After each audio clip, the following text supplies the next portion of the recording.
taking office later this year, we will be hearing from Mr. Position and the new president. In the afternoon, we are delighted.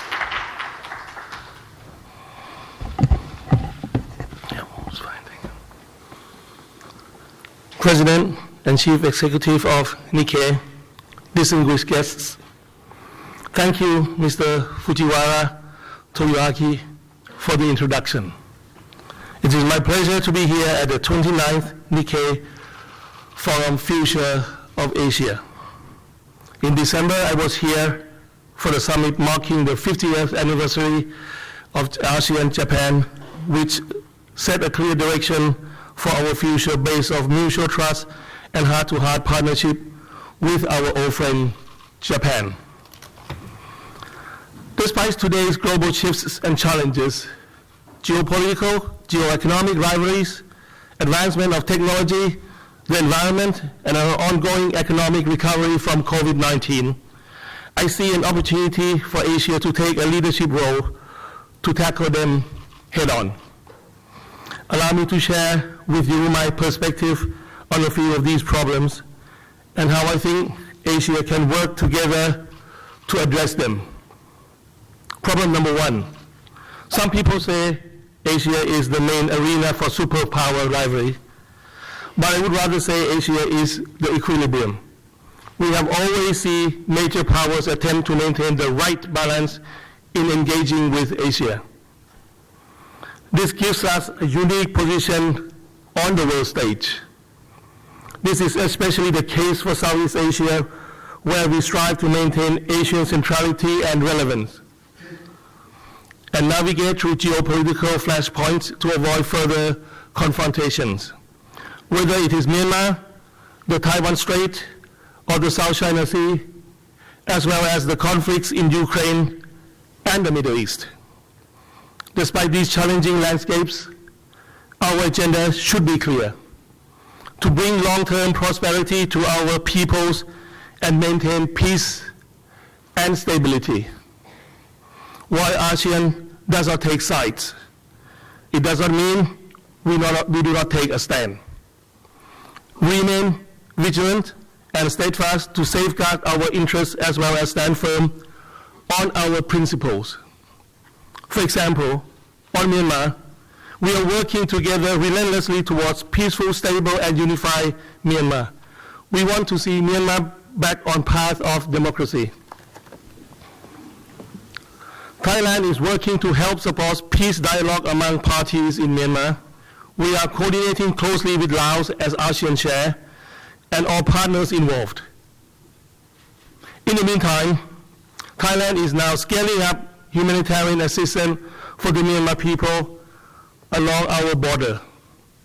This is a solid example of how Asia can take the lead through collective efforts and unified voice.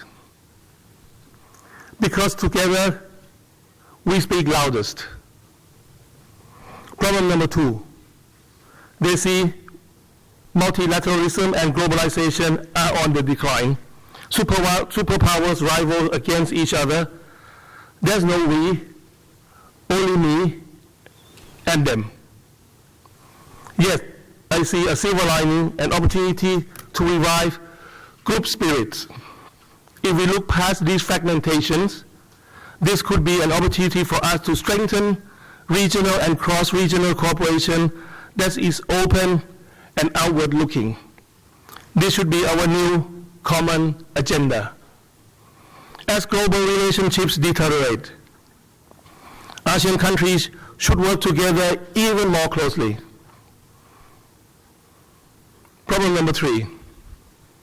The world is fast evolving and going through massive technological changes.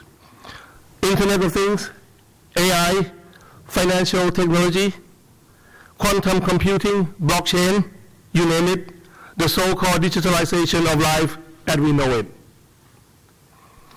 These are the changes that transcend borders and bring that many profound challenges. The future is already here. There are a lot of excitements and promises about what the future may bring. But we must also be mindful of the impacts, whether beneficial or damaging. We must prepare our people for what's coming. To this end, we must strike a balance between long-term initiatives, including formal education and upskilling to promote digital literacy, and careful implementation of legal and regulatory frameworks that promote innovation. Ladies and gentlemen, if one thing is certain, it is the fact that change is inevitable. Therefore, I think the important question is, how do we adapt to uncertainties? How do we withstand future disruptions? If we fall, how do we come back stronger and better than before? The answer is building resilience within Asia. This is where Asia can make a difference in this ASEAN century. We in Asia must remain together and continue to lead. Why? Because Asia is the part and parcels of the global engine. Without Asia, the jigsaw is never complete. Because Asia is the factory and kitchen of the world, deeply rooted in the global supply chains. Because Asia is an economic powerhouse, being home of over 4.78 billion people, which is more than half of the world's population. Why must Asia take the lead? Well, why not? Ladies and gentlemen, for us, there are three things at hand that urgently require Asia's collective efforts. First and foremost, trade and investment, because economic progress is the very foundation of peace and stability. The truth is simple. Economic growth enables people to thrive. For the past decade, we have been negatively impacted by spillover effects of the global geopolitical conflicts. Today, we continue to see deepening fragmentation leading to the reshoring, nearshoring, friendshoring phenomena. Because of this, global economic growth has stifled. And when wealth is concentrated among smaller groups of countries instead, Asia must then adapt. Asia was one of the hardest hit by the pandemic, especially when all our supply chains collapsed. However, we were also one of the fastest to recover. Asia rose to the challenge. Gradually and steadily, we have been expanding and gaining more influence and strategic importance. We in Asia should continue to support the multilateral trading system with WTO at its core. We must continue to deliver a free, open, fair, and non-discriminatory, transparent, and inclusive trade and investment environment. Today, we have come far. This was possible through regional collective actions such as RCEP, which was built upon the existing ASEAN Plus One FTAs with partners including Japan, making it the largest FTA to date in terms of combined GDP, accounting for 1/3 of the world's population. Still, we can achieve much more. I believe that FTA negotiations should be a top priority. We must utilize FTAs to boost trade and investment and diversify markets. Currently, Thailand has signed 15 FTAs with 19 countries, with 7 more underway, EU and EFTA included. On this note, Thailand is proud of its decision to submit letter of intent to join OECD. I wish to personally thank Japan for supporting and leading the charge to bring OECD closer to Southeast Asia. Thailand is already working to improve our investment environment and upgrade our standards. We are determined to build a business ecosystem and enhance our global competitiveness for investment. Second issue is green transition. Climate change is real. Climate action is no longer an option. It is the only chance of survival. This requires a global collective effort. It is the responsibility of every one of us. Being green starts at home. In our effort to cut emissions, Thailand's first ever Climate Change Act will come into force soon. We have also set up a new Department of Climate Change to oversee Thailand's overall climate action. Thailand has been making good progress, especially in the energy and transportation sectors. We look forward to welcoming more investment in the area of green hydrogen and CCUS technology, as well as expanding our carbon credit market. In line with the Ignite Thailand vision to become a future mobility hub, we are creating a comprehensive EV supply chain industry. Our initial goal is to increase production of EVs up to 30% by 2030. However, it is my government's objective to support Japanese producer of ICE vehicles in this transition period. We have long valued the indispensable role of Japan and Japanese investors in building a solid foundation of our automobile industry. Moving to clean energy is not easy. This requires collective effort. ASEAN is building an ASEAN power grid which will help increase the share of renewable energy in the region. Thailand alone plans to increase the share of our renewable energy in power production to at least 50% by 2040. To build an entire ecosystem and infrastructure for clean energy, private sector and financial institutions are indispensable players. We should provide both tax and non-tax incentives for them. In my view, sustainable and green finance can be the main driving force. On Thailand's part, we have been issuing green bonds since 2021.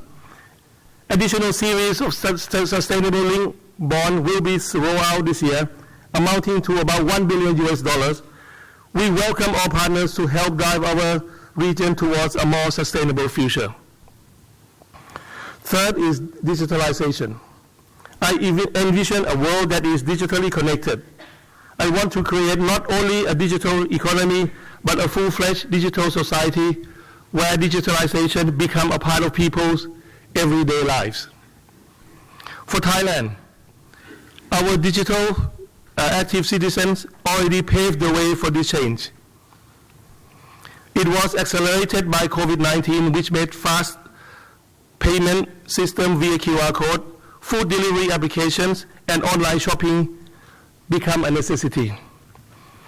Today, our cross-border payment system is already linked with many ASEAN countries as well as Japan, which is one of the most popular tourist destinations of all time.